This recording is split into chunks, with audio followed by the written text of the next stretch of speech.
All right, guys, welcome back to Poporium. Today we're here with episode 5, Mental POV. Now, the reasons why we don't have the last episode, the Ace Blade, the cards and comics episode, featuring the Ace Blade, is because we had some very unfortunate events happen during that time.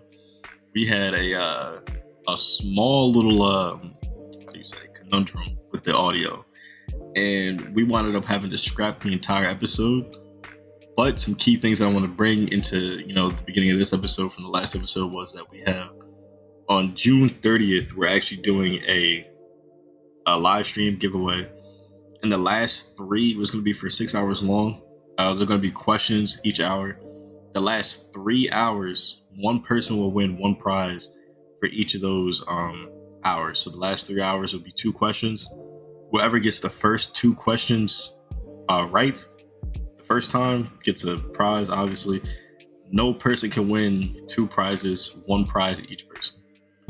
The way you enter this is you follow up on the podcast and whatnot, and you tell a friend about it. June 30th, you have to stay the entire duration of the live stream, and towards the end we'll be giving out prizes. We have some other things coming into play. I released a small video of the Poporium study hall featuring one song by Love Yup. I'll give his information, socials, and the link in that video. I'll do this one the same as well. As far as that goes, we have Mariah here with us today. Hello.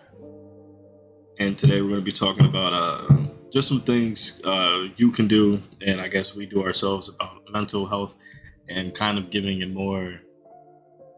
We're kind of talking to you and to ourselves type of an episode. Mm-hmm. So, Mariah, do you want to lead us off? Okay, sure. Man, I feel like mental health is one of those things where people kind of don't always feel comfortable talking about it.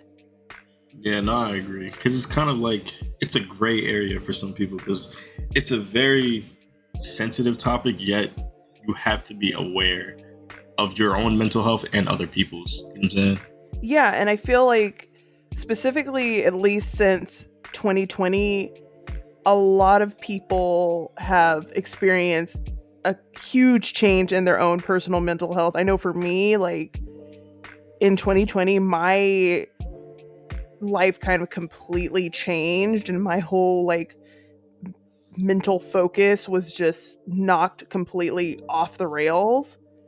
And I didn't realize how much, I'm an only child. I'm used to being by myself, but having to be forced to be by myself at the time because of the pandemic and everything else that was happening at the time, it was oh, this is being held captive in a way, because we couldn't go out, and it was the paranoia of it all too. So I think since 2020, a lot of people have changed a ton, and people are still dealing with a lot of things like depression, anxiety, paranoia, all of these things that people are scared to talk about, because I think it boils down to not wanting to appear vulnerable in the I agree world. with that.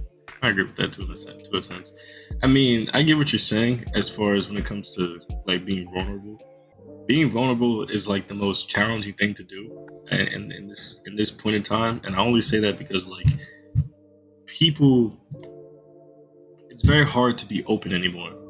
Exactly. And I think that's because between hookup culture and other things, as far as being toxic, and how even some men, being a male myself, I know some men who literally just, how do I explain, have people express their emotions to them and then use it back towards them, and that can go vice versa. It's not just men, but I feel as though as being vulnerable, you can't do that no more, and it's looked down upon in some aspects, because then you have people who say, well, you can be vulnerable, you can talk to me and whatnot, and that may be true.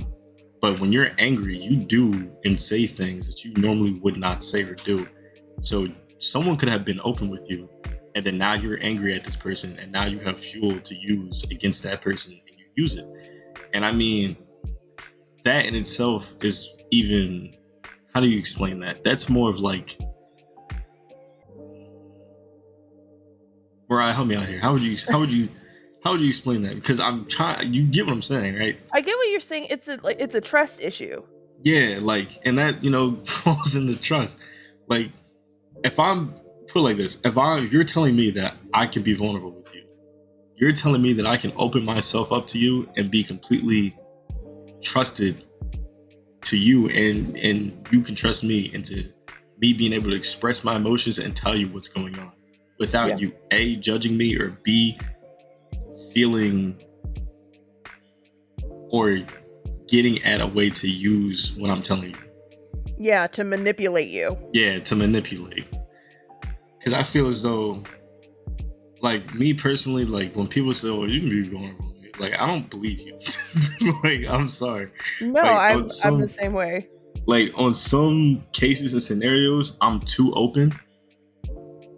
Like, if I'm first talking to someone, like, getting this relationship with them, like, I'll let them know certain things and be straight, like, completely forward about it, because I feel as though if I can tell you this information and you go, all right, yeah, and, work along with me, that's fine. You know what I mean? Like, that you're telling me that I can be comfortable with you and that I don't have to hold my emotions back to keep you comfortable.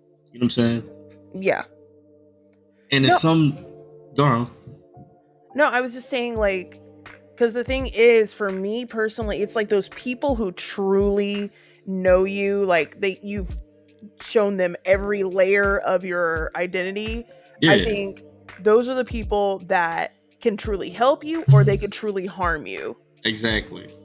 And so, especially when it boils down into whether that's a friendship, family, or a romantic relationship, they can like hurt you in different ways.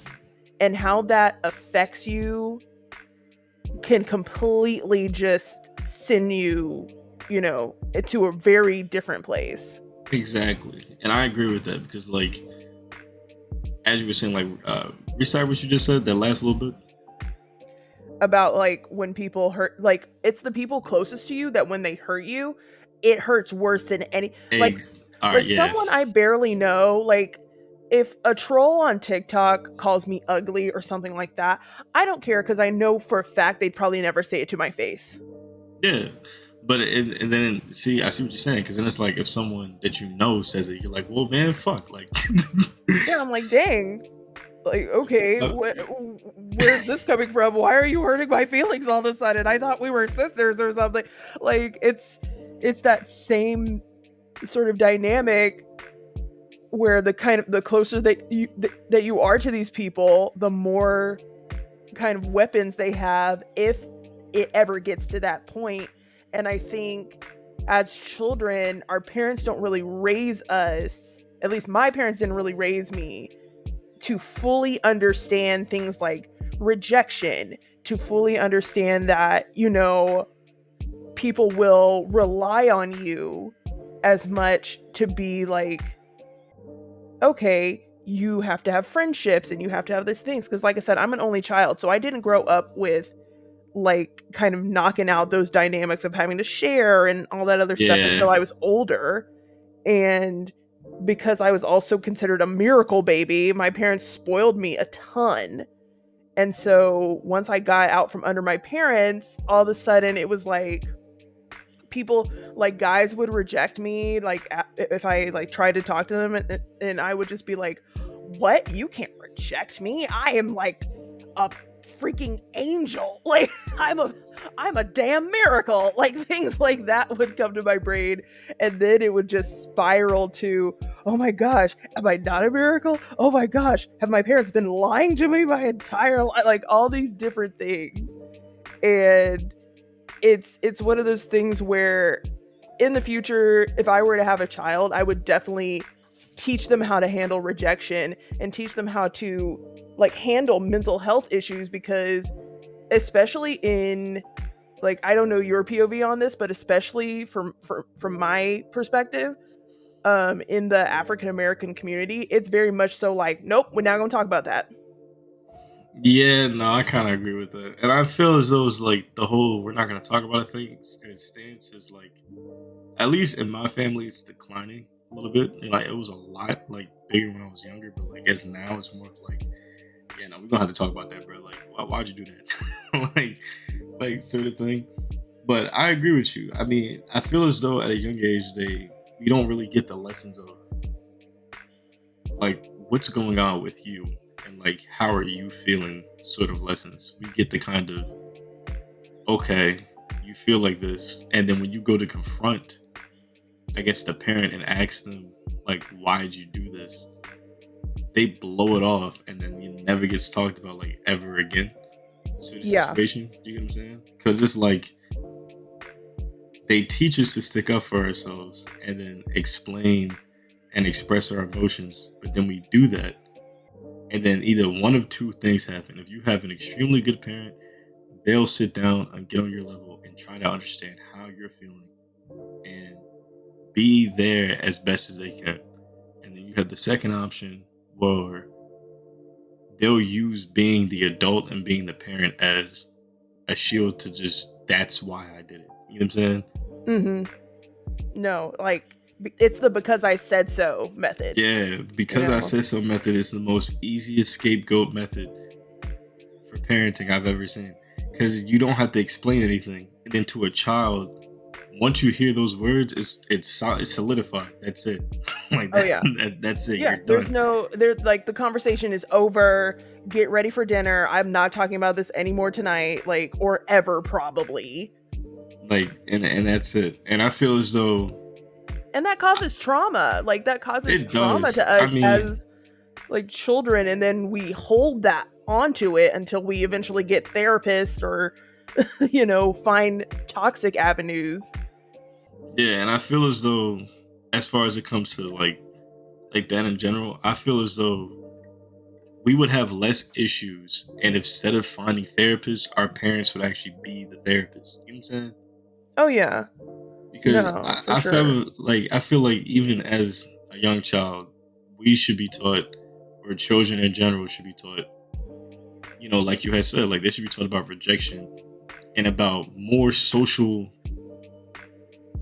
Dynamics. yeah, dynamics, and be more aware and open to certain things as far as understanding some people are like this because they just are.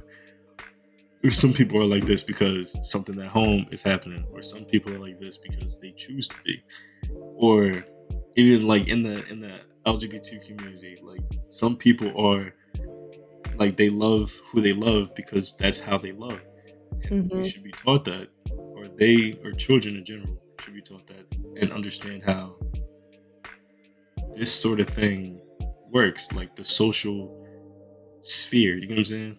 Yeah. I think Because for there's a lot of going. no, go ahead. I was gonna say, like, there's a lot of social awareness that you need growing up. So Oh when you yeah, get for sure. older, you don't have these issues. And you don't find everything too late. Like, if someone rejects you, it's not the end of the world. Yep. To If someone cheats on you, it's not the end of the world. And I say this only because if someone is going out of their way to cheat on you, me personally, and I'm just speaking on myself, I could care less. And the only reason why I say this is because if you're taking the time out of your way to sneak around me and to do devious things and cheat, you're using a lot of your own energy. I'm Yep. not using anything. I'm just trying to be in the relationship and do what I'm supposed to do. If you're not doing that, that is on you. I just won't talk to you ever again. Like, it's just that simple. It's no sweat off the victim's back at all. It's more Yeah. sweat on the cheater's back because now they know that you don't care. And now they're thinking, oh, well, if he didn't care I was cheating, did he really even care about the relationship? And they're going to be stuck with that Yeah. for the rest of their lives, or for the rest of the time that they are thinking about it. Because when people try and get on your nerves or try and treat you a certain way and you let them get under your skin, they've already got you. The Right. moment you let them know that you do not give two shits is when they go, okay, why doesn't he care? Like, you know what I'm saying? Like, No, exactly. I mean, to an extent, that's really how I used to be. Like, a lot of my friends would, back in the day, would come to me for advice. They'd come to me when their boyfriend broke up with them or cheated on them, or they'd come to me and be like, oh my gosh, my parents are driving me. Like, they would just come to me to talk. I never knew why, because I was always the friend that was just like, this seems like an easy solution. Like, yeah, let's talk. let's just, like, okay, he dumped you. We can go out this Tuesday and probably find 4 other guys who would like to date you. Like, and so at the time, I didn't truly understand other people's emotions. Like, even one of my ex-boyfriends called me an emotionless husk at one time, because I really just did not tap into my own emotions like that, because I didn't grow up kind of being allowed to have emotions, really. And so when, like, 2020 hit, that's when I first really felt like, oh wow, this is what true, like, depression feels like, and things like that. And the way I dealt with my friends after that was, I had to tell my friends, you know, I've always been the strong friend. And, like, people always say, like, oh, you got to check on your strong friends, because most of the time they're putting up that kind of wall of strength, but behind closed doors, like, they're crumbling. No, And I agree with you. yeah, and I would agree. tell one of my friends, I remember she got mad at me because she was like, you're not there for me anymore like you used to be, and all this other stuff. And I told her, I said, girl, I can't be your foundation if my own foundation is crumbling underneath me. Yeah, Like, no, I can't hold you up if I'm falling.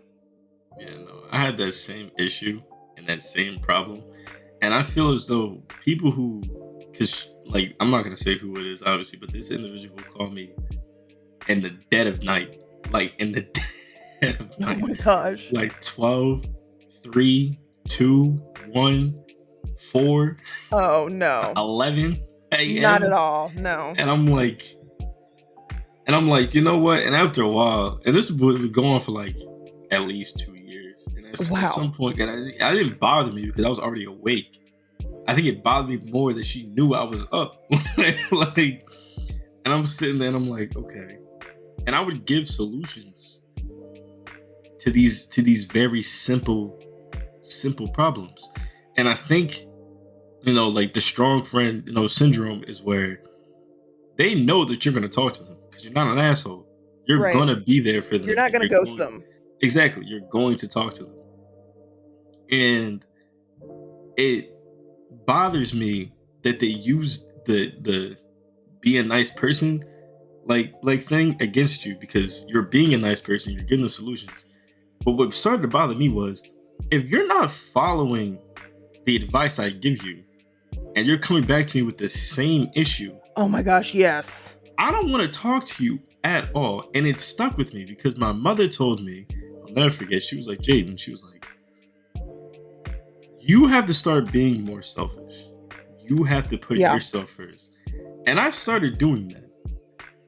I cut off a lot of individuals that I thought, or not thought, but I knew some and thought some were just not going to be with me in the long run for my best interest, or was either with me for the wrong reason.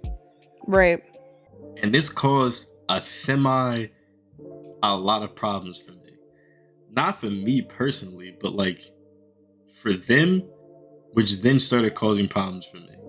Because an individual, the person I was talking to for the past like 2 years about their issues, got upset with me because I blocked her. Like, that was it. I blocked her. You were done. I was done. I was not dealing with that no more. And the only reason why I did this is because they had told me that they were probably not going to hear from them for a long time. They were staying off social media. They were deleting their account. Yeah. Mm-hmm. Okay, cool. That's it. I'm done. It's over. Yeah, like, have a good life. Be blessed. Like, I seen them. They got upset, and I was like, "What are you upset about?" Like, why'd you block me? I was like, because I give you solutions to your problems. You don't listen to them. I can't be beat for that no more. And I kept walking. And the reason why I did this is because sometimes you have to let people drown so they can swim back to the top. I'm sorry. I They agree. have to at some point. They can't rely on you to keep them above water all the damn time. They gotta Right. sink. They got to. And when their lungs start filling up with water, they'll realize, well, shit, I gotta do something. I gotta be the person to figure this out. And that's how you gotta let it be sometimes. Unless it's someone that you know would do the same exact thing to get you from underneath the water, don't help them. Just that simple. Unless you know that they're gonna have your back 100% and they would do the same thing that you're doing for them, to you, don't help them. Just that simple. Yeah, I mean, because no one's ever going to learn if you're constantly There. doing the thing for them, especially because I feel like sometimes, especially in the times we live in now, a lot of people like to stay a victim. Yeah. Like, and it works for them because if you're constantly the victim, you don't have a lot of work to do. You just gotta take care of yourself, and you might, get some things from other individuals because they know your situation. And Yeah. my personal experience with that is just how I explain. Unless you really are struggling, I'll help you. Like, and if you're really, really in some serious need, I got you. And the only reason why I do this because I know, like, one of my friends, like, even Tyler, if I go Tyler, like, I borrow $20, I get back. No question, since, all right, cool. I now know me and him are good because he won't even ask questions. He knows if he needs it, I got him. It's just that simple. It's when people use that and constantly take and never give back. You know what I'm saying? Yeah, when they take advantage of your kindness. Exactly. If you're going to continue to ask for money and either or if you continue to ask for anything and then the day comes when they need it from you and you don't give it back, you know what I mean? Like, it's a little odd to me. I think also for me though, I learned kind of late last year, earlier this year, that what your perspective when it comes to being mean or being kind or being like firm and strict with your friends or family or romantic relationships, your perspective might be different than what another person considers. Yeah. So me thinking like, oh, if I say this, that's me being mean, versus if, a cousin of mine or somebody is like, Mariah, that's really mean, you saying that. And I'm like, but I'm just telling the truth. Yeah. So then it's like, wait a second, where's the line? I feel as though relationships are a big part of mental, like, issues. And the only reason why I say this is because, like, however close your community is, like, and I mean community as in, like, friends and family, people you work with and whatnot, they really have a strong impact on how you think and how you process things. Because I 100%. guarantee your mind and your brain changes around each individual you go to. And I feel like it does this is because it knows how to combat the other person. It's like when you meet a new person, your brain is already running like 40 different scenarios in its head. Oh yeah. You don't know them yet, but it's running them because it knows now, like, when it gets certain information, all right, this is how we're acting with this person every time we're with this person. You're with your parents, your brain switches. All right, we gotta act like this. You at school, all right, we gotta act like this. We at work, we gotta act like this. And I feel like your brain switches. Exactly. I feel like your brain, depending on your environment, relationship with people, it just picks files that it knows work with these individuals and continues to put them into effect until the folder just gets a little too big. And then you're like, well, shit, I can't keep up with these individuals. And I don't know if that's an actual thing, but that's my theory on it. At least I feel as though people act the way they want to act with certain individuals because they know how they are as a person. You know what I'm saying? Like if you know someone's constantly mean or someone is constantly rude, you know, don't talk to them. Just that simple. Don't be around them. Don't invite them nowhere. Don't go near them. Stay away from them. Well, yeah, I think it's like I have a friend who's really good. Like she understands what triggers me. Yeah, and And she knows when she's around you not to do those triggers. You know what I'm saying? yeah, or she knows like how to guide other people to not trigger me Exactly. because like like when I get triggered, I'm just like she knows I will shut down. I have to reboot the factory. I got to get, things rolling again. And that or I'll lash out. And I've worked so hard on it over the years, but I went into certain things of like I always tell people when I was growing up, I grew up with two popular parents. My parents were like, my mom was like super pageant queenie, like very popular, very pretty, and my dad was like, frat guy, played football, like all like super talented, art, all this stuff. So they were cool people. Generic Disney. Oh yeah, like very like black Disney couple, but not as annoying as Tiana and Naveen. And they had a nerdy daughter.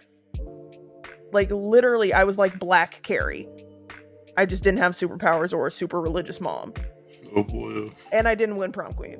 But like they didn't know how to understand what triggered me, and they didn't know how to understand. And like still to this day, I'll be trying to like go to my mom to confide in her and say like, man, like this is what I'm struggling with, this is what I feel, because I do feel like it's important to have those conversations like we said earlier and kind of break down those barriers of we can have conversations, we're human beings. Yeah. And One second, one look. So can I ask you a question?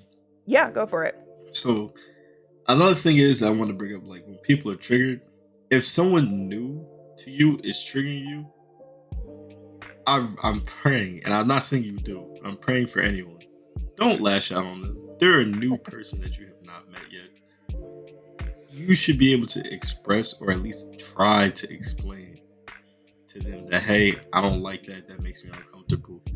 If they continue doing it, then you know they're doing it on purpose. Yeah. Oh, for sure.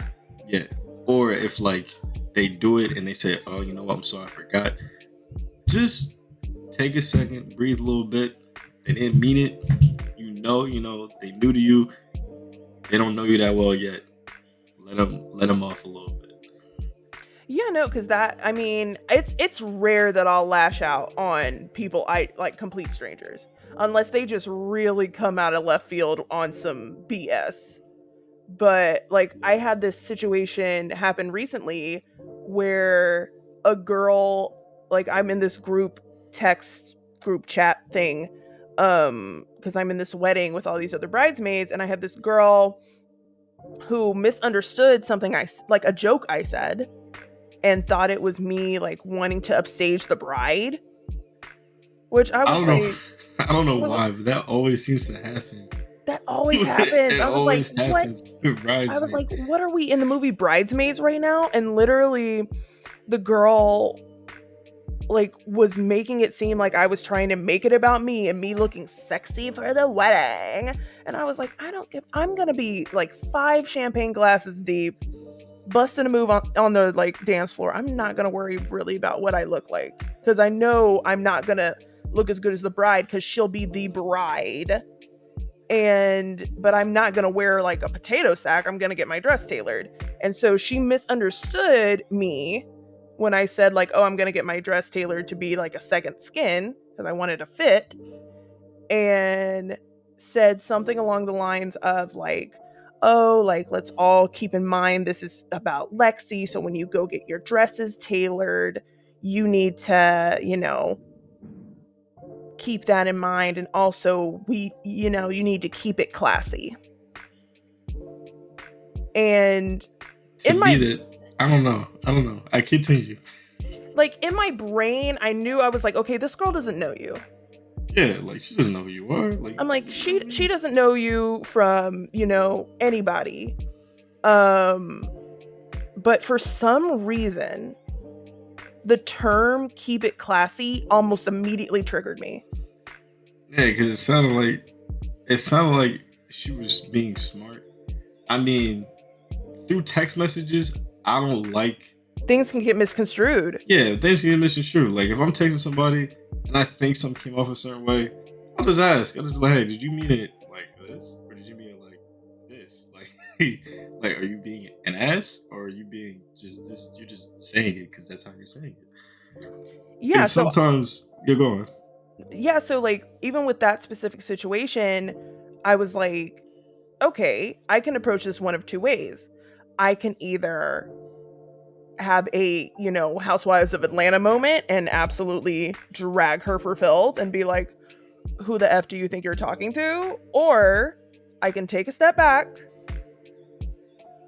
and kind of figure out why this is triggering me and Relax a little bit. relax and not like, even though I still had like anxiety over it and I still like was super angry about it at the time and even like called the bride and I was like, what is this about?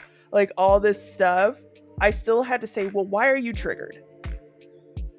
Why is this so like hurtful to you to the point that you don't know this girl and you already just have a bad impression? Yeah, and I mean, for me, sometimes to combat that, I'll journal.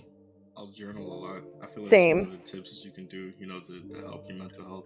Is really sit, before you go to bed, or whenever you have the time, just sit for like an hour, a few minutes even, and just write down some things that teach you off that day, or not even things that teach you off, but more so as things as like that bothered you or like annoyed you throughout the day, and really just write down and express what your day was like. Because like I Yeah. remember when I was at work, or I wasn't even at work. I called off of work. My grandmother at the time she's still recovering when she was in the hospital. So it was really bad. So I was explaining to I called called my job and I was like, hey, I'm calling off of work. My grandmother's in the hospital. I'm about to go to the hospital. And before he even says anything, he goes, how many more times are you gonna call out? I almost lost it because I said like I wanted to tell him off like really bad, like extremely bad. And Yeah, to because this that's day, rude. yeah, because like So rude. I'm telling you, I'm going to the hospital to go For my see grandmother. my grandmother, and you come to me and ask me that dumbass question of how many times am I gonna call out this week? And I explained, and you know what? I caught myself because I said, you know what? It's not even that deep. I'm gonna just explain to him. I'm gonna let him know what he just said, let him think about it, and then I'm gonna continue to tell him what I'm doing. So I said, hey, I understand, it's my second time, but unfortunately I have sick time to use, and I'm allowed to use my sick time to cover my shit. So I'm going to call out now, and I assume you're going to put it in for me. Thank you. And I hung up the phone. Just that simple. Because No, that's a great way to handle it. exactly. And the reason why I feel as though when you're in a situation where you can really like click off and go on a vocal rampage is because it's too much energy. When you can outsmart somebody, that is the most satisfying shit on the planet. I'm sorry. But Oh, 100%. when you can outcombat somebody vocally and lead them like, well, shit, all right. Like, that is something so satisfying. It's better than punching or even doing anything violent. Because here's why. You're now telling them that they're stupid. And you're belittling them in words. And it's the most calmest, collective way, in my personal opinion, on how to combat people who annoy the shit out of you or are just completely rude to you for no reason. Because not only does it make them feel stupid, but it makes them like really think about, maybe I shouldn't have said it like that. Maybe I shouldn't have said that. And they'll think about it, and they'll probably never do it again, in my opinion. Yeah. I know yeah. Go ahead. Being more, how do I explain? Being more collected on things is very challenging. And And sometimes you have to like really think about what it is you're doing before you do it. And Oh I mean yeah. that goes with anything. Obviously, think before you act, think before you say anything. But when Mm-hmm. you're extremely angry, that whole thinking process is gone Out the window. because you're immediately either A, trying to get back at them, or B, trying to make them feel how you feel. And sometimes that's needed. I'm sorry, it is sometimes, but not all the time is that needed. It's more along the lines of getting to a point to where you can talk to these individuals and really you understand how they are, but you Yeah. talk to them as if you're teaching them how they are. I think it's I think it's about being intentional when it Yeah, comes to mental health because I mean, mental health is a broad spectrum. it is. It really at the end of the day, like when you go to sleep at night, you really go to sleep with yourself and your own thoughts.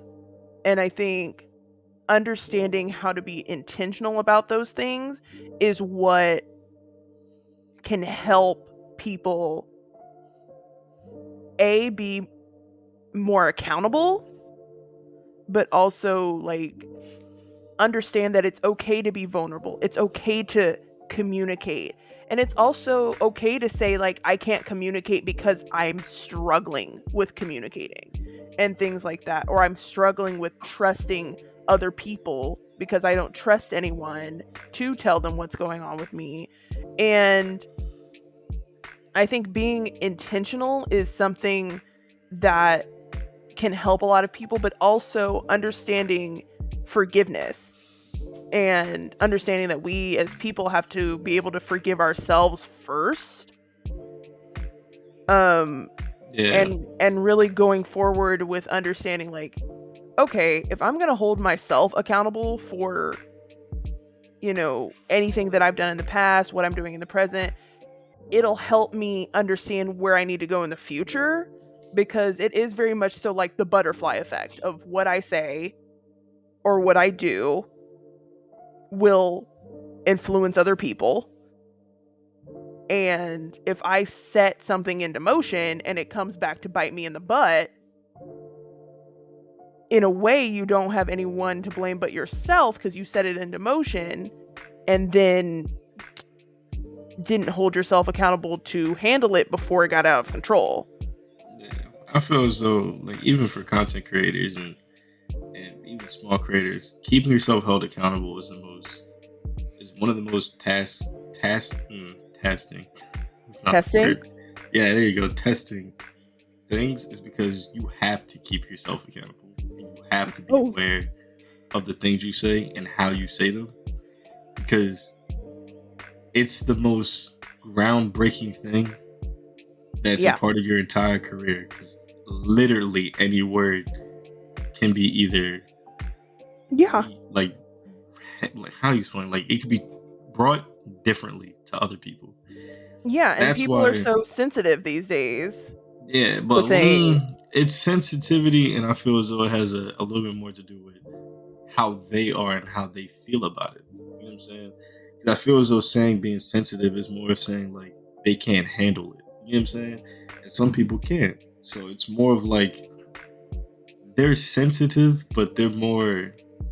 That's how they feel about it. You know what I'm saying? Yeah, I think, see, me as a content creator on TikTok, I'm always thinking before I speak during my reactions. Because reacting to anime or any types of shows that or movies that I feel like reacting to, sometimes I can say some outrageous stuff. Yeah, but Or I'm watching a show that maybe people don't like. And I have to understand kind of your point of view of like, okay, if someone's commenting that they don't like a specific thing because maybe due to their own experiences. yeah, like that's their reaction. You know what I'm saying? Like, not Yeah. everyone is going to take everything the same way. And I understand that. There could be some things about any of my podcasts, and people are like, yo, I don't like that. I'm not going to watch it no more. That's understandable because not everyone is the same. No one person is going to think the same way. Because if we did, we wouldn't have a lot of things. Put it like that. Like we No, would, it would just be like it'd be a boring. constant sea of beige for Exactly. life. And I think for me, we as human beings, we're constantly evolving.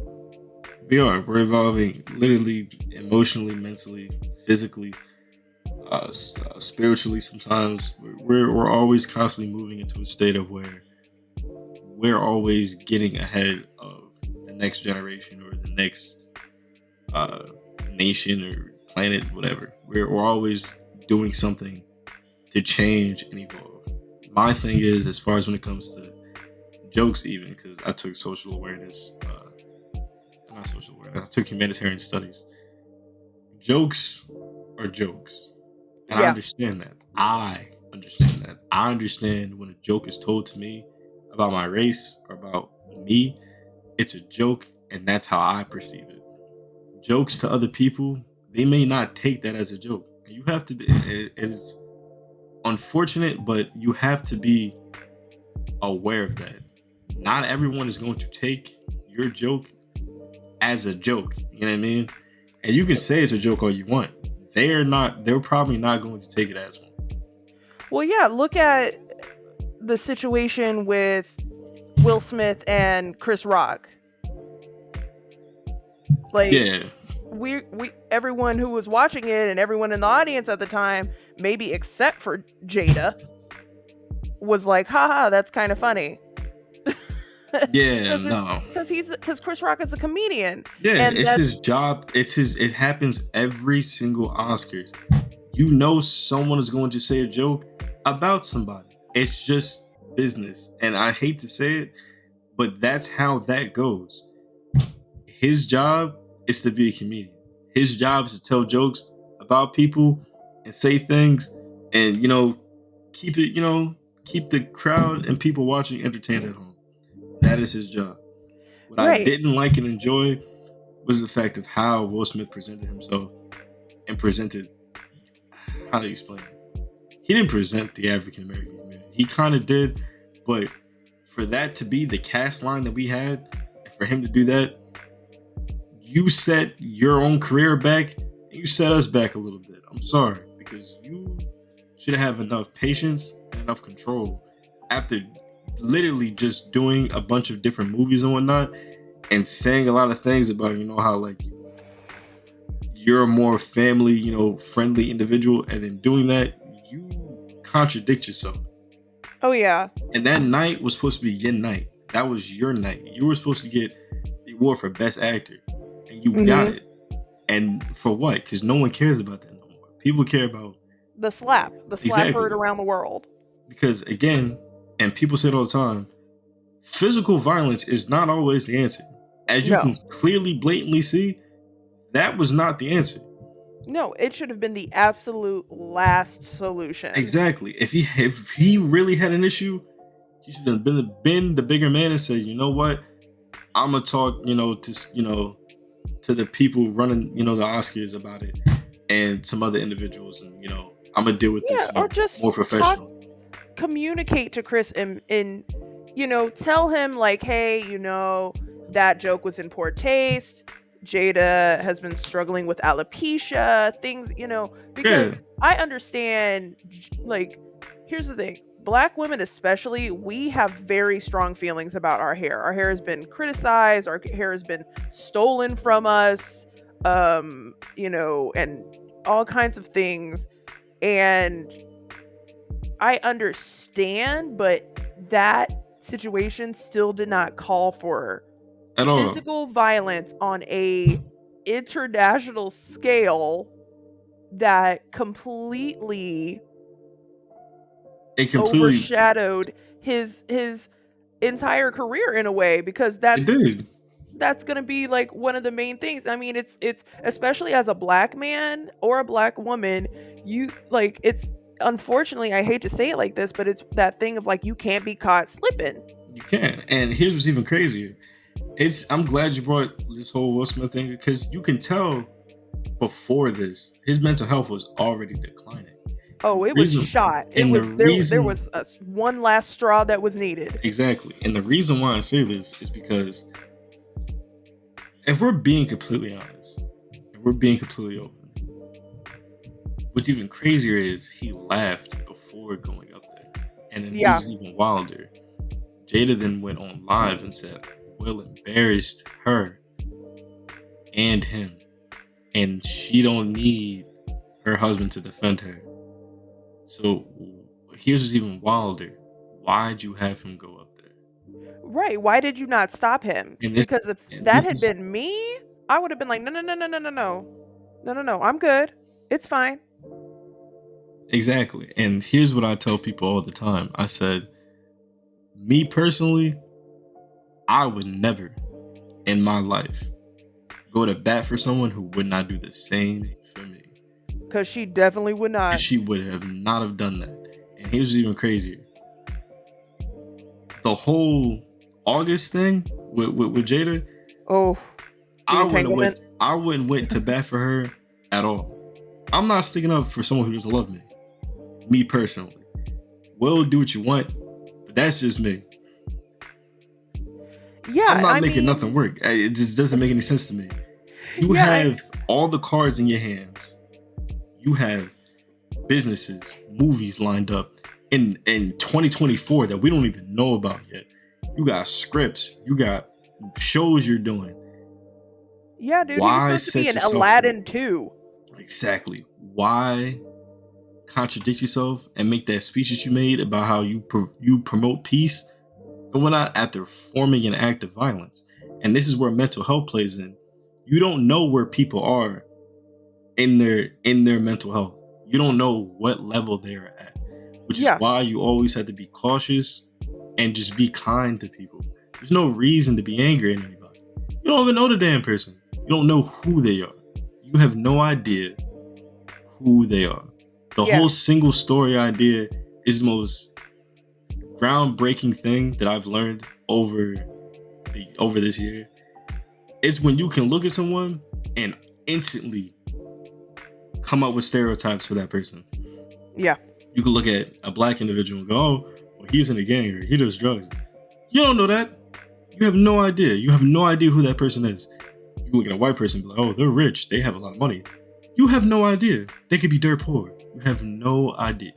The single story idea is the most blatant form of stereotypical misinformation like that you can ever do. Instead of judging people off of first glance, obviously some stereotypes, and I hate to say it, but we fall into, and we do sometimes. yeah. Not even Everybody just does. exactly. Everyone follows a tad bit of their own stereotype that's given to them, and that falls into why the first story is not their only story. You know what I'm saying? Because when we can stop doing that and really learn who people are first, and just start being kind off jump, that's fine.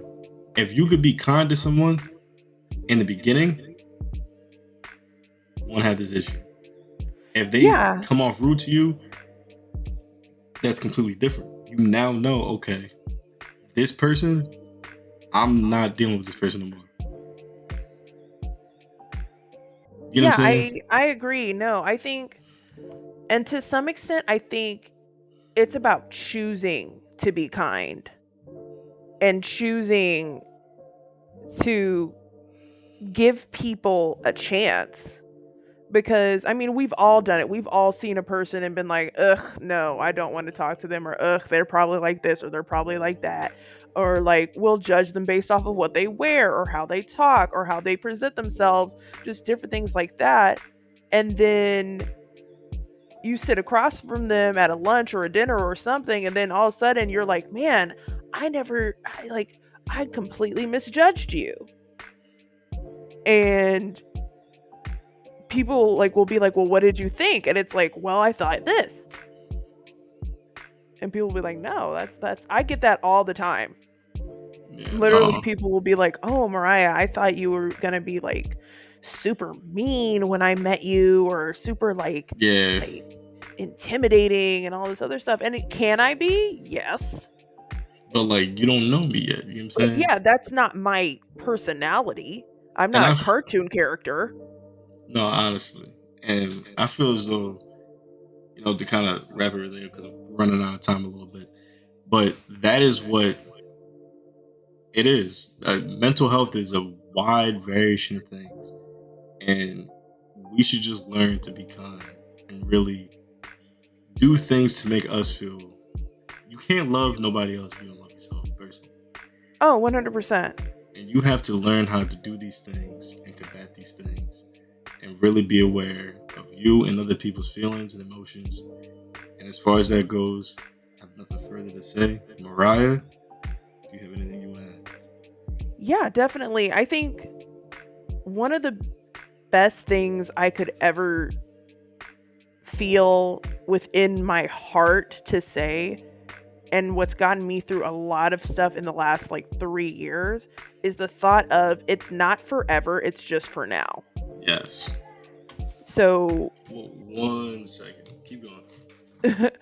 so for me, certain things that you may go through, certain things you may be struggling with right now, understand that it's not forever, because you could think of like, oh wow, I used to deal with this and this and now I don't deal with that anymore, but at the time it felt like I was just wallowing in this quicksand of despair, and now it's a distant memory that you just randomly remember one day because something triggers it. So I think as far as mental health goes, understand that you don't have to shoulder the burden as much. And we as people, like, we're allowed to be vulnerable. We're allowed to go to someone and say, hey, I need help. Like, seeking help when it comes to mental health, it's scary and it's like nerve wracking, and it may make you feel embarrassed to an extent, but whether it's journaling, whether it's meditating, understanding like the things that help you when you're at those low points in mental health, those are the things that are gonna like push you forward and motivate you to do what you need to do. And if it comes to, okay, I need to talk to someone, talk to your friends, talk to your family, and if they don't understand what you're going through at the time, like you can always find other avenues and other things to do. For me, it's making TikTok videos, or Yeah. it's, just little things like that. So where I'll take maybe a particularly frustrating day, I'll turn it into, okay, now let me make something creative out of these feelings. So I always stick to, when I'm especially like in a depressive mood or something like that, I say, you know what? It's not forever, it's just for now. And before I know it, this will be over and I'll be like, wow, remember when this happened and you thought like you were never going to be in love again, and all this other random things that I would just be triggered by my own like nonsense that Disney movies has made me believe in love and all this other crap. But like yeah, I think like you said, mental health is so Broad. broad, and literally we could do like a part 2, a part 3, a part 4 on this and Yeah, and probably still not cover it. probably not, but we will do these probably once a season to really combat and check it for ourselves. But however, that was a very long talk. It was very good. Next episode, I don't know what we're going to talk about, but we'll bring it to you. Now, I'm going to put Mariah's stuff in the bio. Woo. However, it was a lovely episode, and we can't wait to see you in the next one.